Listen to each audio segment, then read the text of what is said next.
की हो, गोपाला की हो, शिव की हो, किसी भी मूर्ति को अंगुष्ठ की आकृति से बड़ी ना हो।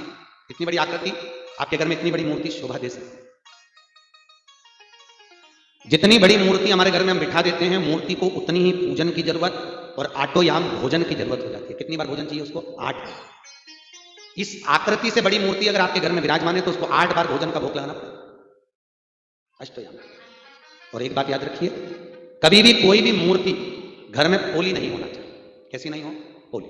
अगर घर में मूर्ति पोली हुई है तो घर में कितना भी कमा लो तो दिखेगा ही नहीं। आप जोड़ जोड़ के भले मर जाओ तो घर में पैसा टिकेगा नहीं। अगर घर में कोई मूर्ति पोली है तो घर के अंदर कोई भी मूर्ति हो वो ठोस हो।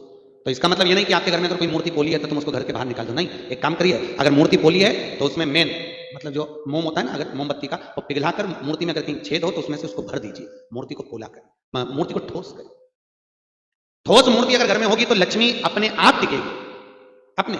जैसे गणेश जी की 2 सूंड होती है, एक राइट सूंड का गणेश, एक लेफ्ट सूंड का गणेश। कौन कौन सी सूंड का? राइट सूंड और लेफ्ट सूंड।